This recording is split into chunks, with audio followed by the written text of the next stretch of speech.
আসসালামু আলাইকুম, আশা করি সব ভালো আছেন। বরাবরের মতো আমি আবির মাহমুদ, আমার পাঠঘর আরেকটি সেশন আপনাদের সবাইকে স্বাগতম। আপনারা অনেকদিন ধরে বলছিলেন হচ্ছে প্যানেলের তৃতীয় ধাপের যে প্যানেলটা সেটা নিয়ে কিছু ভিডিও বানাইতে, আপনাদের কিছু ইনফরমেশন দিতে। তো আজকে আমরা নিয়ে আসলাম সেই ভিডিও। তো চলুন কথা না বাড়িয়ে আমরা মূল প্রসঙ্গে চলে যাই। স্যার কেমন আছেন? আলহামদুলিল্লাহ, বেশ খুবই ভালো আছি। স্যার, তৃতীয় ধাপের যে প্যানেল, স্যার এটা কবে হতে পারে এবং এর পদসংখ্যা কত হতে পারে স্যার? আমি যে প্রশ্নটা করছো, আসলে এটার উত্তর দিলে তো আমাদের গালি খেতে হবে।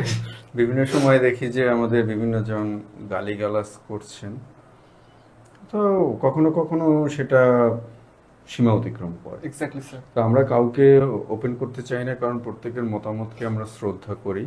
গালি আমাদের প্রাপ্য যদি হয়ে থাকে, অবশ্যই একদম সোশ্যাল মিডিয়াতে ওপেনে না দিয়ে আমার তো ব্যক্তিগত নাম্বার আছে, ওখানে দেবে। তাতে স্যার নিজেদের হুম। আচরণটা স্যার সবার কাছে এক্সপোজ হয় স্যার। সবার কাছে প্রকাশিত হবে না। বিষয়টা হতে পারে আবির, আমাদের যে সবকিছু সবার ভালো লাগবে বিষয়টা তো এমনটা না, কিন্তু আমার কাছে মনে হয় যে অন্তত একজনও যদি আমাদের এই খবর থেকে তারা যদি উপকৃত একটু হয়। উপকৃত হন, আমাদের কাছে সেটাও পাওয়া, এবং গালিটাও আমাদের পাওয়া, কিন্তু সে গালিটা দিতে গিয়ে তো আপনারা নিজেদেরকে নিজের উন্মুক্ত করে ফেলছেন। তো আবির, আমি প্রথমেই মানে এইখানে এই নিউজটা আমি আরো আগে করব করব করব, কিন্তু দুঃখজনকভাবে আমার মোবাইল, তুমি তো জানোই যে আমার স্যার মোবাইল হ্যাক সমস্যা হয়েছিল হয়েছিল, স্যার। হ্যাক হয়েছিল। তো সে কারণে আমার মোবাইলটাকে রিসেট দিতে হয়েছিল।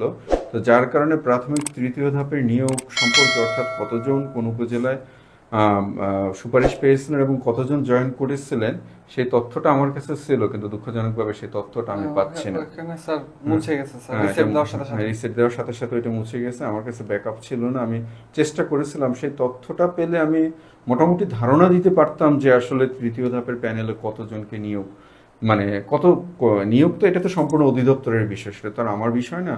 যে কতজন জয়েন করেন নেয় সেটা সম্পর্কে আমি পুরো ধারণাটা দিতে পারতাম। তো যাই হোক, এটার জন্য আসলে দুঃখিত। তো এখন প্রথম কথা হচ্ছে যে প্রাথমিক তৃতীয় ধাপে প্যানেলের নিয়োগ হবে কিনা। হ্যাঁ, প্যানেলের নিয়োগ হওয়ার সম্ভাবনা আছে, এবং কত দিনে হবে সেটা মোটামুটি, ওই যে আপনাদেরকে আবার 3 তারিখ নির্দিষ্ট করে বলতে গেলে তো একটু সমস্যা, প্রবলেম, কারণ যেহেতু এটা আমার হাতে না। তো মোটামুটি ধারণা করছি যে এপ্রিলের মধ্যে বা মেতে হতে পারে, হয়ে যেতে পারে। হতে পারে। আবার নির্দিষ্ট করে যদি এপ্রিলে বা মেতে না হয়, তখন আবার আপনারা হয়তো বা আমাদেরকে চার্জ করে ফেলতে পারেন। আসলে এখানে আমরা ধারণার কথাটা বলছি। আর পদ সংখ্যা কত হবে, তো এখন এইখানে দেখেন আবির, স্যার যে এইখানে যে ওনাদের প্যানেল সম্পর্কিত যে নীতিমালা বা প্যানেল সম্পর্কিত অধিদপ্তর যেটাকে অনুসরণ করে, সেটা হলো যে ধরো 500 পদে নিয়োগ দেওয়া হলো, তাই না? তো সেখানে 450 জন যদি জয়েন করে, বাকি 50 জন জয়েন করেনি, এক্স্যাক্টলি এই স্যার। বাকি 50 জনকে তারা প্যানেলে দিতে পারেন। এখন পুরো 50 জনকেই দেবেন কিনা এটা হচ্ছে তাদের বিষয়, কিন্তু বিষয়টা হচ্ছে যে ওইখানে 60 জন তারা দেবেন না, অর্থাৎ পদ খালি থাকা সত্ত্বেও। তার মানে কি, যতগুলো পদ অনুমোদিত হয়েছিল এবং যতগুলো পদের বিপরীতে পরীক্ষা হয়েছিল, ওই পদের বিপরীতে চূড়ান্ত যোগদানের পর যে কয়জন জয়েন করে নেয়, ওই পদগুলোকে খালি ধরে ওইখানে প্যানেল দিতে পারে। তবে আমার যতটুকু মনে আছে, আমার কাছে যে পরিসংখ্যানটা ছিল, সেই পরিসংখ্যানটাতে খুব বড় একটা অংশ, আহ, মানে মোটামুটি ভালো একটা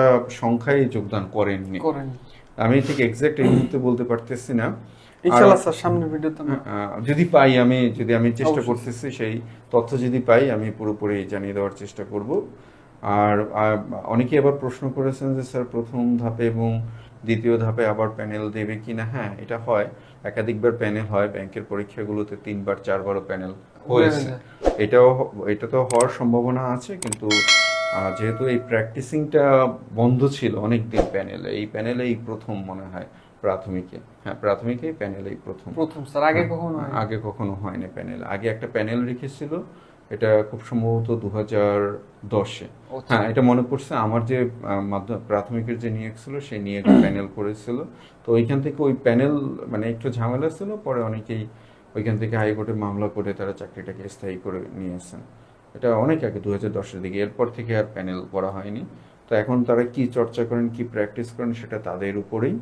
তো এই হলো মধ্যে কথা হবে। অনেকেরই কাঙ্ক্ষিত ভিডিও, অনেকেই প্রশ্নটা করেছেন।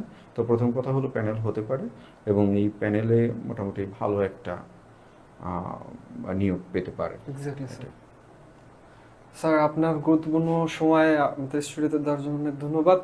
তো আশা করি আমাদের তথ্যগুলো আপনাদের যদি কাজে আসে অবশ্যই লাইক শেয়ার এবং সাবস্ক্রাইব করে আপনাদের পাশে থাকবেন। ধন্যবাদ।